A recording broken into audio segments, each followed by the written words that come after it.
축구 보고 싶죠? 예. 벨기에하고 러시아가 1대0으로 벨기에가 이겼습니다. 예. 우리가 무승부만 되면 아니죠, 이겨야 되죠. 그러면 확실할 것 같은데. 오늘이 날인 만큼요. 제가 축구 이야기로 설교를 좀 시작할까 합니다. 여러분 그 단일 구기 종목 운동 경기로서는요 세계 최고의 시청률을 기록하고 있는 이 경기가 바로 축구입니다. 2014년 브라질 월드컵 축구가 벌써 열흘이 지났습니다. 올림픽은 4년마다 똑같이 일인데 보통 한 2주 정도 하는데요. 축구는 한 달 동안 이루어집니다. 전 세계에 축구를 좋아하지 않는 사람들도 자기 나라가 본선에 출전하지 못해도 열광적으로 봅니다. 시청률이 전 세계 한 3분의 1이 본다고 그래요. 어마어마합니다. 그죠? 매 4년마다 열리는 이 축구를 보기 위해서 전 세계 사람들은 자기네 나라가 월드컵 경기에 출전하기 위해서 엄청나게 노력을 하는데 매 4년마다 축구를 시작하지만 축구의 월드컵이 끝나면 그 해를 다음에 이듬 해부터 3년 동안 다시 바로 이 월드컵 4년 뒤를 위해서 각 지역마다 예선전을 홈 앤드 어웨이 방식으로 시합을 합니다. 조를 나누어서 시합을 하는데 여러분 피파에 가입되어 있는 축구 협회가 가입되어 있는 나라가 몇 개 정도 되겠습니까? 상당히 놀라운데요. 올림픽에 참여하는 국가보다 축구 협회에 가입하는 국가가 훨씬 많아요. 놀라운 건데. 월드컵 예선 출전국이요. 제가 어제 자료를 유심히 다 찾아보니까 220개국이 되더라고요. 그 중에 32개 팀이 본선에 출전하는데요. 개최국을 빼면 31개 나라죠. 예. 여기서 퀴즈를 하나 내겠습니다. 제가 그래서 이렇게 선물을 하나 준비를 해왔는데 맞추시면 제가 오늘 오면서 아내한테 문제를 냈는데 답은 안 가르쳐 줬어요. 친인척 어드밴티지 없습니다. 답을 안 가르쳐 줬기 때문에 제가 문제는 알고 있는데 제가 오늘 2개를 낼 텐데요. 하나를 맞추시면 예배 마치고 이걸 선물로 바로 드리고요. 다른 하나는 조금 있다가 다음 주에 제가 분명히 드리도록 하겠습니다. 첫 번째, 월드컵 경기가 총 32개 팀이 전 세계에서 이제 예선전을 거쳐서 출전하는데요. 여러분 고개를 숙이는 분은 핸드폰을 가지고 서치하는 걸로 알고 제가 타락을 시키겠습니다. 저를 보시길 바랍니다. 전 세계 32개 팀이 전 세계에서 출전하는데 바로 답을 해주셔야 됩니다. 출전 카드가 총 32장인데요. 개최국 한 팀을 빼면 자동 출전을 빼면 31팀인데 잘 들으셔야 돼요. 출전 대비 본선 진출 티켓이 확률적으로 가장 많은 팀이 참가하는 대륙이 어디겠습니까? 1번 아시아, 2번째 오세아니아, 3번째 유럽, 4번째 북아메리카, 5번째 남아메리카. 하나, 둘, 셋. 다시 손을 들고요. 예? 맞습니까? 진짜요? 오, 진짜 맞췄어요. 제가 선물을 드리겠습니다. 이거 가까이 있기 때문에 바로 드리겠습니다.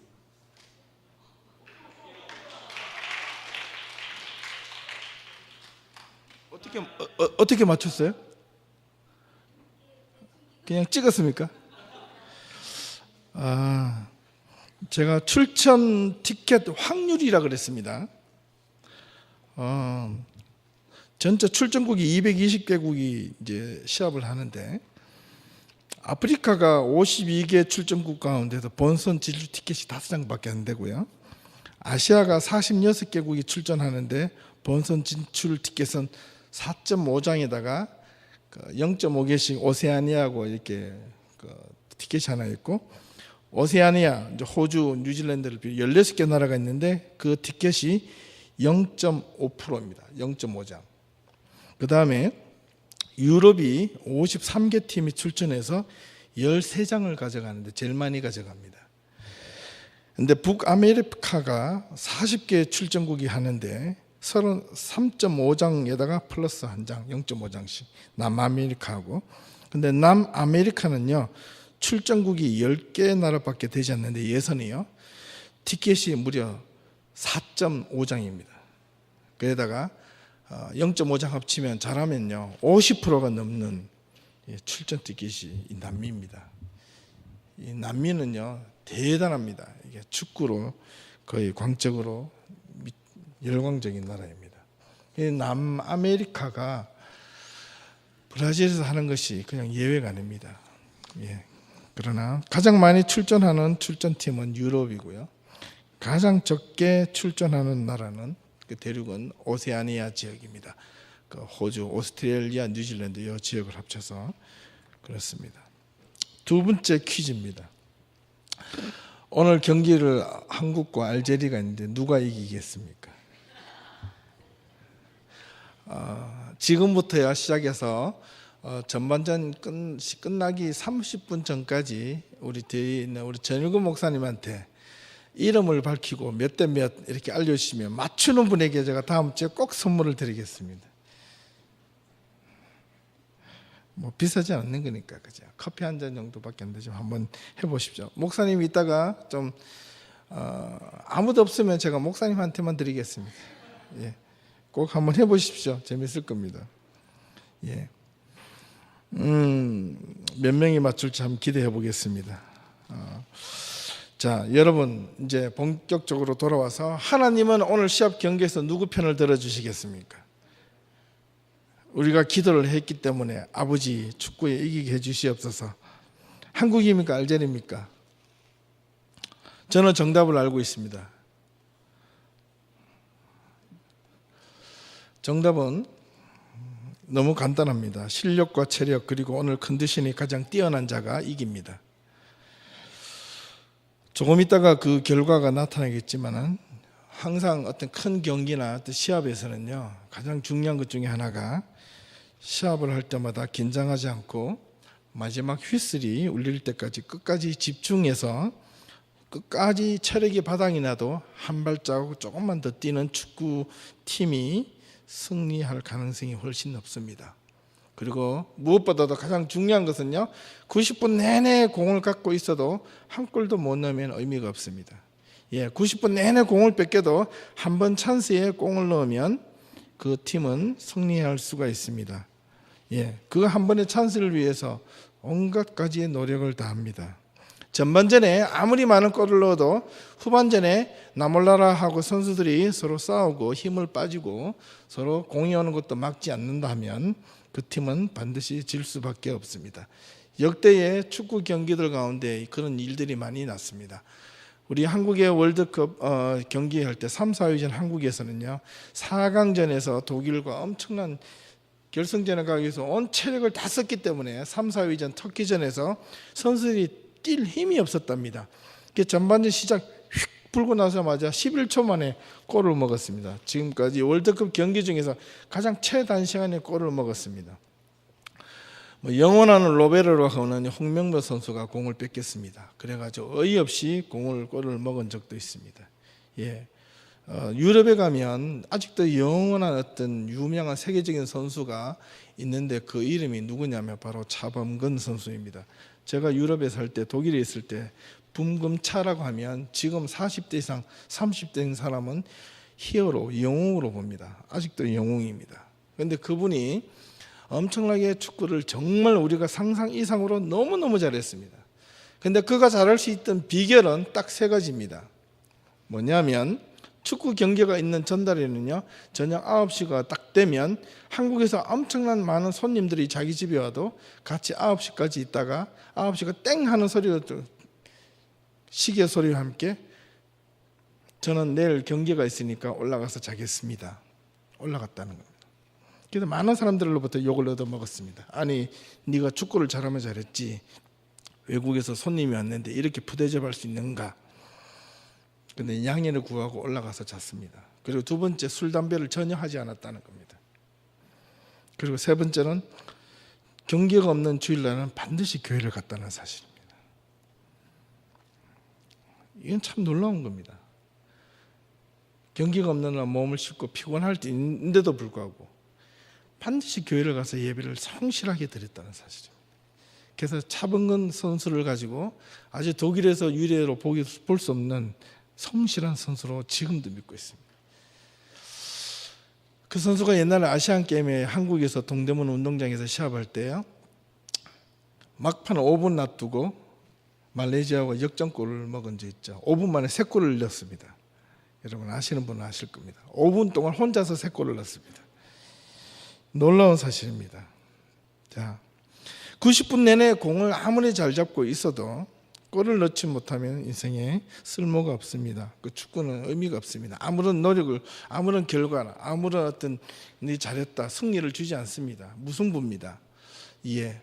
그리고 전반전에 아무리 골을 많이 넣었다 해도 후반전 휘슬 끝날 불기 전까지 여러분 끝까지 뛰지 않으면 그 골을 앞 전반전에 10골, 20골을 넣었다 할지라도 후반전에 30골, 40골도 먹을 수가 있다는 사실입니다. 그래서 많은 사람들은 이 축구를 인생에 비유를 합니다. 인생에도 인생의 전반전이 있고 후반전이 있다는 겁니다. 종종 가다가 인생과 전반전에서 후반전에 넘어갈 때 약간의 인생의 텀이 있다는 겁니다. 휴식기. 예. 여러분들은 지금 인생의 어느 쪽으로 지금 가고 있습니까? 전반전입니까? 후반전입니까? 인생의 전반전으로 좀 살아가고 있다고 생각되시는 여러분들은 지금요, 때로는 이 힘과 마지막 90분까지 열심히 뛰기 위해서 인생의 마지막 휘슬이 불 때까지 여러분 신앙이나 믿음이나 삶이나 여러 가지 것들을 조금씩 비축할 필요가 있습니다. 최선을 다해서 뛰지만은. 그리고 인생의 후반으로 넘어가고 있다고 생각하시는 분들은 인생의 마지막 후반에서 나는 이제 끝이 났어, 못 뛰어, 이렇게 하지 마시고 마지막 내 인생의 삶이 휘슬 끝 하이라고 불 때까지 여러분 끝까지 뛰셔야 됩니다.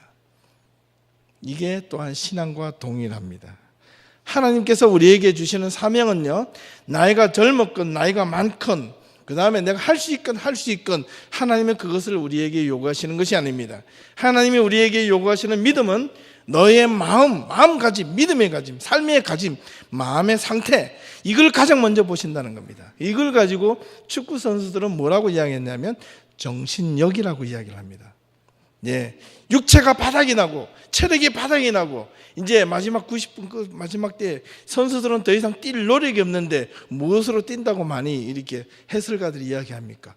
정신력으로 뛴다고 합니다. 저와 여러분들의 삶이, 신앙의 삶이 육체로 뛰는 것이 아니라 무엇으로 뛰어야 되겠습니까? 신앙은요, 정신력으로 뛰는 거예요. 마음으로 뛰는 겁니다. 믿음은 정신력으로 뛰는 겁니다. 하나님을 바라보는 산소망을 가지고 뛰는 겁니다. 육체적으로 때로는 인생이 바닥이 나고 전반전에 내 인생이 한 골 몇 골 넣었다고 해서 인생의 후반에 자만하면요, 그 인생은 실패할 가능성이 있습니다. 그 여러분의 인생의 전반전에 아무리 해도 안 된다, 이제는 포기하겠다라고 하면 끝이 나지만 인생의 후반에서 어떻게 반전해야 될지 모릅니다. 인생의 후반에 끝까지 여러분 포기하지 않고 정신력으로 버티면 골을 넣을 수 있습니다. 예. 한국 선수들이 이번에 첫 경기에서 우리 집에서 몇 분이 와서 축구를 보셨는데 한 골 넣었습니다. 전부 다 난리가 났습니다. 그래 가만히 보니까 그런 느낌이 들어요. 그래서 우리 옆에 분에게 제가 그런 이야기 했습니다. 넣거나 10분을 조심해야 된다. 아니나 다를까, 예, 마음이 나태해진 거죠. 공을 자꾸 뒤로 돌리니까 그런 겁니다. 예, 한번 밀어붙일 때는 끝까지 밀어붙여야 됩니다. 내가 90분 휘슬이 불 때까지 그 그라운드에서 걸어 나올 수 없을 정도로 뛰어야 된다는 겁니다. 여러분, 인생은 원회입니다. 한 번밖에 없는 인생입니다. 여러분, 그 순간순간 최선을 다해서 인생을 여러분 살아갈 수 있기를 바랍니다. 믿음 안에서 여러분 주어진 삶에 대해서 정말 이 그라운드, 인생이나 우리 삶의 그라운드 속에서 마지막 그 그라운드에서 퇴장할 때, 인생을 퇴장할 때까지 여러분 그 하루하루의 순간순간의 삶 속에서 내가 서 있는 포지션이, 내가 골키퍼면 골키퍼대로, 내가 공격수면 공격수대로, 내가 풀백 선수, 미드필더면 미드필더로 각자에게 맡겨준 사명의 포지션이 있다는 겁니다. 그 포지션에 대해서 불만을 품지 말고 하나님이 나에게 주신 이 최선에 대해서 하나님이 더 잘 아시는 내 삶과 내 형편과 내 믿음과 내 상황을 제일 잘 아시는 하나님께서 우리들에게 그 삶의 형편을 보시고 우리에게 적시적소에 맡겨주신 그 포지션에 대해서 최선을 다하고 그게 90분 내내 목숨을 다해서 뛸 때, 인생의 휘슬이 불렸을 때 하나님께서 수고했다, 착하고 충성된 자들아 라고 우리들을 부르시지 않겠습니까? 오늘 저와 여러분들이 이따가 축구를 열심히 응원을 하시는데, 축구만 응원하는 것이 아니라 저는 우리 예담 공동체라는 이 이름 안에서 저와 여러분들이 정말 오늘 이 반짝거리는 운동만 응원만 할 것이 아니라 우리 주변의 사람의 신앙이 떨어졌을 때 그 사람에게 힘이 될 수 있는 응원을 해줄 수 있기를 소망합니다. 여러분 옆에 있는 사람이, 옆에 있는 가족이, 옆에 있는 우리 형제 자매들이 낙심하고 좌절해 있을 때 그때 다가가서 힘과 용기를 줄 수 있기를 소망합니다. 또 옆에 있는 사람들이 나태하고 게으를 때 가차없이 지적해주고 또 이렇게 세우고 하라고 채찍질도 할 수 있기를 소망합니다. 그래야지 이 공동체가 끝까지 함께 달려갈 수 있습니다. 교회 공동체라는 것은 팀워크입니다. 운동 경기 중에서 보면 개인이 혼자 잘해서 되는 경기가 있고 혼자 잘해서는 결코 안 되는 경기가 있습니다.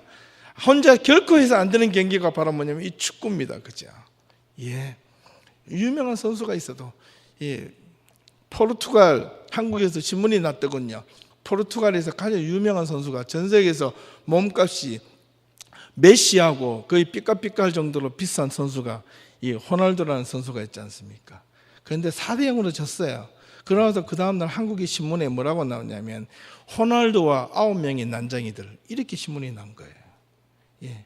아무리 혼자 잘 뛰어도 9명이 가만히 있으면 아무 소용이 없습니다. 여러분, 부족하지만 제가 아무리 혼자 앞에서 열심히 뛰고 열심히 살자, 바르게 삽시다 소리 백날 질러도 여러분들이 함께 뛰어주시지 않으시면 아무 소용이 없다는 겁니다. 믿음도 동일합니다. 교회 공동체가 성장하려면 저와 여러분이 함께 열심히 힘을 모으고 갑시다 라고 했을 때 주저없이 와 하고 모여지고, 누군가가 한 골 넣었을 때 축하해주고 기뻐해주고, 누군가 한 사람이 좌절해서 넘어질 때 거기에 함께 아파하고 함께 위로해주고, 누군가 한 사람이 게으르고 나태해질 때 서로에게 격려해주고, 때로는 채찍질과 때로는 그 사람이 이렇게 세울 수 있도록 믿음의 협력함이 있을 때 이 교회는 하나님의 온전하고 아름다운 교회가 되지 않겠습니까? 사랑하는 우리 예담교회 성도 여러분, 우리 교회가 어떻게 가는 게 좋겠습니까? 오늘 본문을 보니까 이 고린도전서 9장 24절에서 27절까지 이 말씀은 참으로 놀라운 이야기입니다. 이 고린도 지역이는 이 우상과 타락과 음행과 이 방탕함이 많이 했던 교회 지역입니다. 그런데 그 교회 안에서 그 교회도 역시 그 지역 사회 지역과 동일하게 음행과 방탕의 교회 안에 사회 현상으로 밀려 들어왔습니다. 예배를 드리면서 하나님 앞에 거룩한 예배를 드리면서도 아무렇지도 않은 죄책감이나 마음에 어떤 부담감도 없이 앉아서 예배 드립니다. 예배 잘 드립니다. 그래서 사도 바울은 거기에 대한 경고의 메시지로 상을 받는 자를 통해서 설명하고 있습니다. 다름질하는 자는, 오직 상을 받는 사람은 한 사람이라고 성경은 이야기하고 있습니다. 이 고린도전서에서 이 바울은 오직 이 상을 받기 위하여 다름질하는 사람은 어떻게 다름질하느냐, 그냥 달리기를 하는 게 아니라는 겁니다.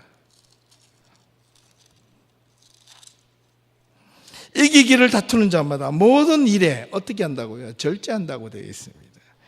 예. 운동장에서 다름질하는 사람들이 다 달릴지라도 오직 상을 받는 사람은 한 사람이다. 너희도 상을 받도록 이와 같이 다름질하라, 이렇게 되어 있습니다. 예, 여러분은 마라톤 선수들 아시죠? 그죠? 예, 저 시합할 때 수십 명, 수백 명이 선수들이 모여가 출발선에서 대기합니다. 땅 하는 총소리와 함께 달려갑니다. 42.195km를 달리기 위해서 얼마나 많은 사람들이 노력하고 달립니까? 그런데 42.195km를 달리기 위해서 얼마나 많은 해를 통해서 여러분들은 수고하고 준비하고 노력하는지 아십니까?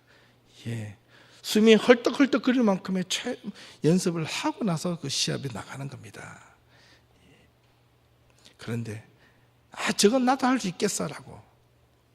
근데 축구를 보면요, 이 광경 이렇게 응원하는 사람들 전부 다 선수고 전부 다 감독이에요. 보니까 골 못 넣으면 바보 그러고요. 야, 저것도 못 넣게 내가 눈 감고 차도 더 가겠다 막 이런 식으로 하는데, 뭐 안타까우니까 그렇겠죠.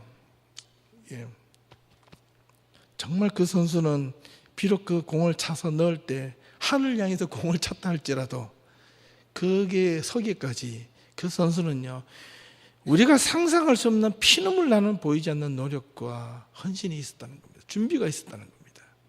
여러분, 한 자리의 영광을 얻기 위해서 이렇게 세상 사람들도 목숨을 다하여 준비하는데, 하늘 영광을 바라보고 사는 우리 신앙인들의 마음속에 여러분 어떤 소망을 그리고 어떤 준비를 하며 살아가야 되겠습니까?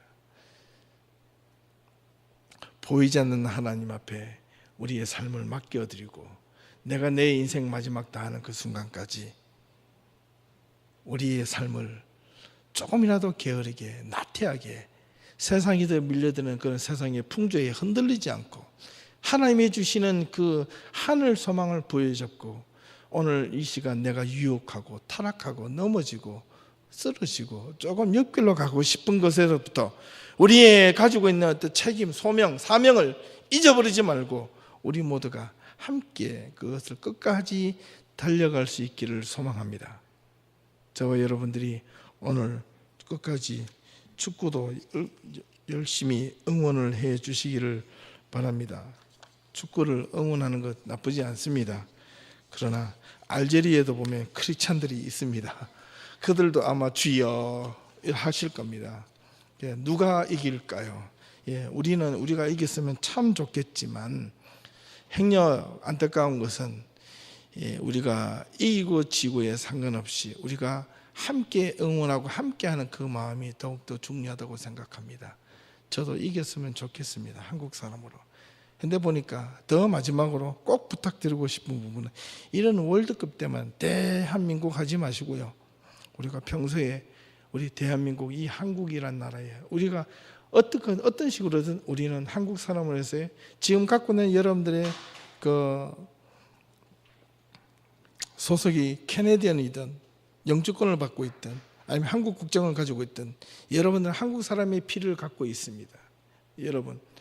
여러분들이 갖고 있는 이 소명의식은 여러분 오늘 이 경기로서 며칠 한 달 동안 응원만 하지 말고 여러분이 속해 있는 나라, 여러분이 함께 피로 물려받은 그 나라에 대해서 나라를 걱정하고 함께 기도해주고, 어제도 보니까 엄청나게 좀 슬픈 사고가 있더군요. 참 걱정입니다. 젊은이들이 걱정입니다. 미래가 걱정입니다. 총기 사고가 있었죠. 우리가 함께 정말로 긴 마음을 다해서 기도해야 할 때가 아닌가 생각합니다. 마지막으로 부탁을 드립니다. 여러분, 젊은 우리 청년들 지금 전반전이라고 괜찮다고 생각하지 마시고 적당한 긴장감이 필요합니다. 젊은이들에게. 그리고 우리 나이 드신 분들에게는 마지막 인생이 나는 끝이다라고 해서 긴장을 풀지 마시고 우리 모두에게 인생의 마지막 휴식을 불 때까지 끝까지 열심과 최선을 다할 수 있는 그런 신앙인들이 다 될 수 있기를 주님의 이름으로 부탁을 드립니다. 기도하겠습니다. 하나님 감사합니다. 하나님의 말씀을 늘 듣고 들어도 하나님 부족함이 없는 우리 믿음의 성도들이 될 수 있도록 도와주시고, 하나님 오늘 참된 그리스도인으로서 살아가는 삶이 어떤 삶인지 하나님 바르게 깨닫는 자가 되게 하여 주시옵소서. 아버지 하나님, 오직 상을 받는 사람은 한 사람뿐이라고 했습니다. 세상에서도 이런 한 상을 받기 위해서 온갖 끝까지 최선을 다하여 노력하고 애를 쓰는데 하나님의 사람들이 믿음의 승리를 위하여 포기하고 넘어져서야 되겠습니까?